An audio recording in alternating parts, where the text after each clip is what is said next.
Hello everyone, my name is Alan from LV Property. Welcome back to my YouTube channel. Today, I'm going to discuss the impact of Paya Lebar Airbase relocation.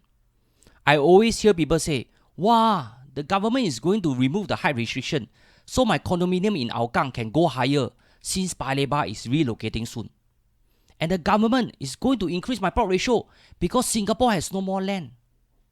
Moreover, the spillover effect of Paya Lebar could improve my property value and so on. Here, are these true? Will the government increase plot ratio for you and make you a millionaire overnight with a stroke of their pen? In today's topic, we are going to discuss all these speculation and make some meaningful assessment over them. Here, let's dive straight into it. Firstly, let me share with you some history of Paya Lebar Airport.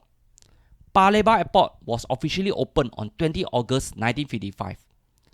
Paya Lebar Airport was built to replace Kallang Airport, which served as Singapore commercial international airport for 26 years until 1981. It was becoming clear by early 1970s that the airport was operating at capacity. The government decided in 1975 that a new civil airport has to be built on a much larger site, and the location chosen was Changi. Changi Airport was completed in 1981 and took over all air services from Paya Lebar Airport the very same year. At the same time, the Republic of Singapore Air Force started moving into Paya Lebar Airport as a military airbase, which was subsequently also known as Paya Lebar Airbase, or PLAB for short. PLAB will move its operation to Changi Airbase from 2030s and free up land for redevelopment. Here, around 800 hectares of land in Paya Lebar will be freed up for housing and industrials within the airbase relocation, which was announced by PM Lee during the 2013 National Day Rally and again in the 2022 National Day Rally. An estimated 150,000 new public and private homes, roughly the number in Punggol and Sengkang combined, can be built in the future town in Paya Lebar. The government has also mentioned the lifting of height restriction on the surrounding area from Marine Parade to Hougang. These are some old photographs of Paya Lebar, including the famous mushroom counter. By the way, I served my NS and 10 years reservist cycle there, so I am very familiar with Paya Lebar. The land Paya Lebar sits on is pretty huge. You have Kaki Bukit at the south, Hougang at the west, Pasir Ris at the north, and Tampines and Bedok Reservoir into the east. From the master plan, most of the land surrounding Paya Lebar are zoned for industrial use. The military land it sits on can be used for a variety of use, as shown in the competition title, Runway for Your Imagination, organized by Urban Redevelopment Authority in partnership with the Singapore Institute of Architects and the Singapore Institute of Planners. This is the first prize under the tertiary category that is won by the University of Hong Kong. The title to their idea is Paya Lebar Tomorrow, Runway for the Dynamic City.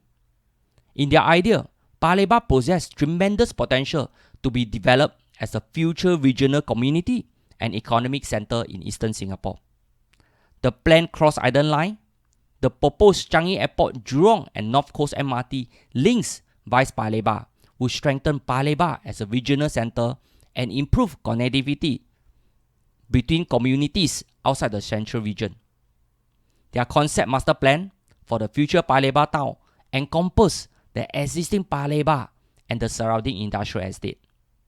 Their vision is to transform the site-rich history into a dynamic urban center full of vitality and diverse work-life opportunities.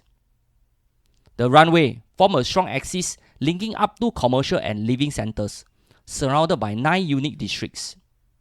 Here, you can refer to the link in the description below for more information. Remove height restriction, increase in plot ratio. Here, let's come back to our discussion. The relocation of Paya Lebar will also lead to the removal of height restrictions near the flight path as well as the surrounding area. At the same time, some homeowners will be thinking, will this lead to an increase in plot ratio? Take note that the government has never ever mentioned of any increase in plot ratio so far. if there are any, I think it will most likely be on empty state land. Why is this so? Based on my understanding of land use planning and how this government works, the government would not want to increase plot ratio unnecessarily to privately owned land. This is because any increase in plot ratio will only benefit this private owner directly. Any increase in plot ratio will encourage owner to initiate en blocs for their properties and make massive profits. What about landed and HDB owner that are staying near Paya Lebar? What about the homeowners living in the rest of Singapore? This will only open a Pandora box for our planners as well as our ministers. If I'm the planner, I'll be thinking, why should I increase the plot ratio to favor a few? This is not to their benefit. The government has plenty of land in Paya Lebar anyway. They can easily increase the plot ratio in Paya Lebar at their own discretion. Spillover effect. Next, I will talk about the spillover effect of Paya Lebar redevelopment plans. Any redevelopment of Paya Lebar will enhance its attractiveness, but the spillover effect will be minimum. This is because Paya Lebar is sitting on a huge site that measures 800,000 hectares. Your property must be next to it to see any real benefit. Anyway, Paya Lebar will only move out from 2030s.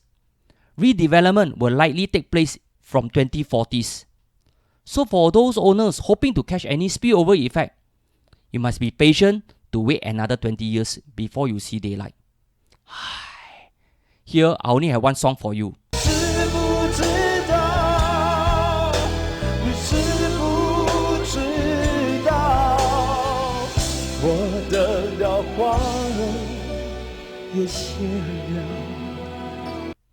The real benefits: less thundering noise.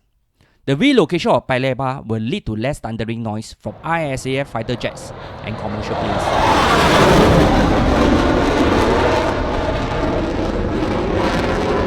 This will definitely enhance the appeal of properties around the surrounding area. Any price increase will be minimum anyway.